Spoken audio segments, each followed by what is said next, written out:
The Book Thief. This is the book that deserves to be stolen. Let me tell you, my dear friends, the story of the book thief made its way deep into my heart and melted it away.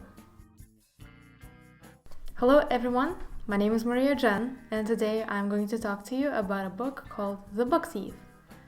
The book was written by Markus Zuzak and published in 2006. Its events occurred during the Second World War in Nazi Germany. Before I get into my review, I would like to remind you guys to subscribe to my YouTube channel. According to YouTube statistics, only a small percentage of my viewers are actually subscribed, so please consider doing that. Now, this is just a little self-promotion before we all get into our feelings and before I attempt to explain this book's brilliance. As I mentioned in the beginning, the story is set in Nazi Germany from 1939 to 1945. The book is narrated by death itself. The main character, the book thief herself, is Liesel Meminger, a 9-year-old girl who is basically an orphan. She lives with her foster parents, Hans and Rosa Hubermann, who are poor Germans. Death first meets Liesel when her 6-year-old brother dies. That's also when Liesel stole her first book. Let's talk about the characters.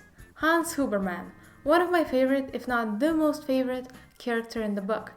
He is described as a tall man with silver eyes, a painter, an accordion player, and, importantly, a German man who does not hate Jewish people. Rosa Hubermann, Liesel's new foster mother, is a simple woman who may curse you out, but who also has a big heart and would help those closest to her in need. Rudy Steiner, Liesel's neighbor and best friend, who is a big fan of the Olympic champion Jesse Owens and who has, according to Death, the hair with the color of lemons. And finally, we have Liesel herself, the book thief whose story Death told.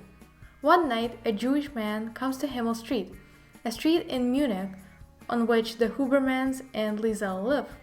His name is Max Vandenburg, and he is the son of Erich Vandenburg, the man who saved Hans in the First World War and taught him the accordion.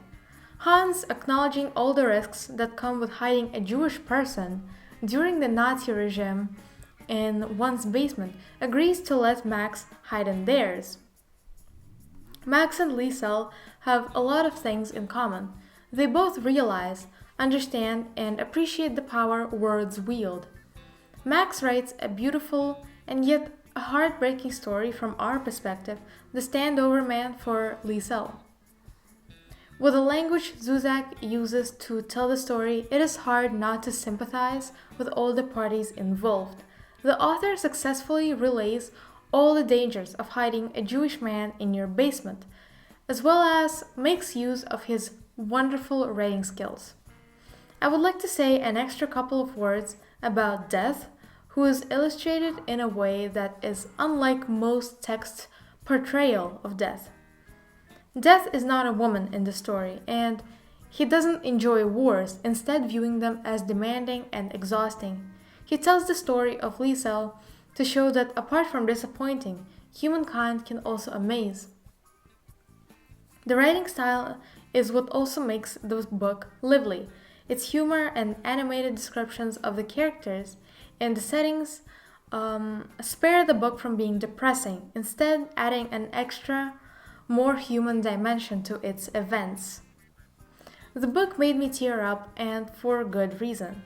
It is really easy to read, and you will read it to the very end. Anyways, I hope you guys enjoyed this video. Please subscribe, like, and comment. Thank you for watching, and I'll see you next time. Bye!